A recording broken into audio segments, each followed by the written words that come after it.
আসসালামু আলাইকুম ওয়া রাহমাতুল্লাহি ওয়া বারাকাতুহু। সবাই কেমন আছেন, কি অবস্থা? বাংলাদেশে আসলে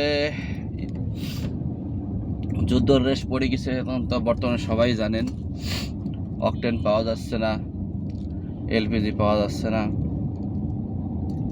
কেউ কেউ বলতেছে যে পাম্পওয়ালারা নাকি ইচ্ছা করে এই কাজগুলো করছে। আরে ভাই, পাম্পে যদি না থাকে তো দেবে কোন থেকে? হ্যাঁ, কিছু তো অসৎ ব্যবসায়ী আছেই। ওই কথায় আছে না, কি যতটুকু রটে কিছু তো ঘটে। তো তেমন আর কি। কালকে জসীমউদ্দিন তেল নিতে গেলাম, মানে এয়ারপোর্টের ওখানে, নিতে পারলাম না। কয় যে আজকে 12:30টায়। এখন গেলাম সিরিয়ালে, এখন বলতেছে যে তেল আসবে 4টা-5টার দিকে। এখন বসকে গুলশানে নামিয়ে দিই, এখন যাচ্ছি খিলক্ষেতে।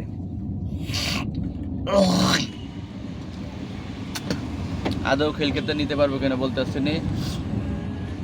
আমার ডাইন পাশে হলো বাংলাদেশ বর্তমান প্রধানমন্ত্রী তারেক জিয়ার বাসা।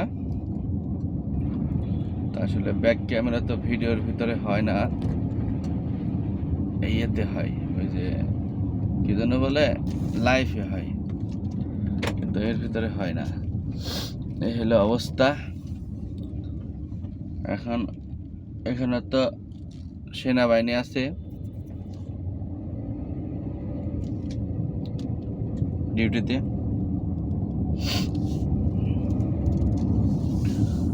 তেলের সংকটে এখন যাচ্ছি, জানি না তেল নিতে পারবো কিনা।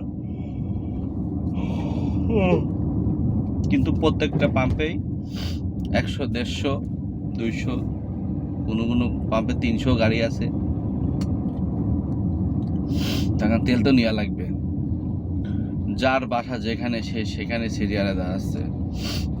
কারণ গুলশানের ভিতরে কোনো পাম্প নেই, এই জন্য গুলশানে না দাঁড়ায় আমি এখন যাচ্ছি হলো খিলক্ষেত। কিছু করার নাই, এইভাবেই চলতে হবে। তো যাই হোক, সবাই দোয়া করবেন যেন। শুনছি নাকি বাংলাদেশে 4টা তেলের বড় বড় জাহাজ ছাড়ছে, এখন আরো 8-10টা ছাড়ার কথা। এখন কতটুকু সত্য কতটুকু মিথ্যা এটা তো বোঝা কষ্টকর। কারণ বাংলাদেশে তো আসলে হয় এক মাগমা, হয় এক আর রটে আর এক। কারণ বাংলাদেশে তো আসলে সবই সম্ভব হয়। আমার সামনে এখন ইউনাইটেড হসপিটাল।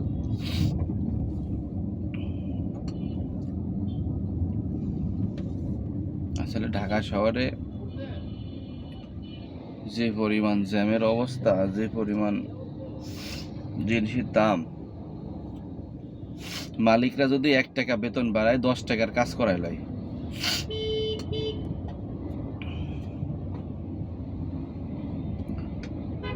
হলো বর্তমান মালিকদের অবস্থা।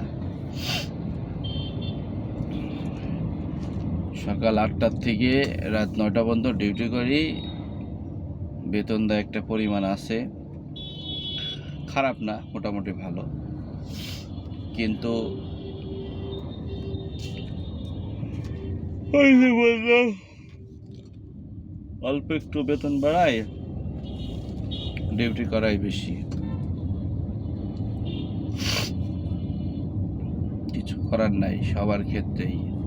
কারণ যে যে জায়গায় আছে সে তার জায়গা থেকে প্যারার ভিতরে আছে, এবং অসন্তুষ্ট। শুধু আমি যে তা না, আমার মতো বহুত পাবলিক আছে যারা ধরেন যে রান্না করে, সে রান্নার থেকে বিরক্ত, ধুর পেঁয়াজ কাটা বিরক্ত, রান্না বান্না করা বিরক্ত। যে ঝাল যে মাঠে কাজ করে, ধর এটাতে লস, ওটাতে লাভ নেই, এটাতে সমস্যা, কাদা মাদা, যে রেন্টিকার গাড়ি চালায়, ধর ভাড়া নাই, ভাড়া কম, কম টাকায় চলে যায়, এটা ওইটা। মানে যে চাকরি করে, যে উকিল, সে কথা না ডাক্তার হলে ভালো ছিল, মানে কেউ কোনো জায়গা থেকে ভালো নেই। যাই হোক, আল্লাহ যেভাবে রাখছে সবাইকে ভালো রাখো। আল্লাহ হাফেজ।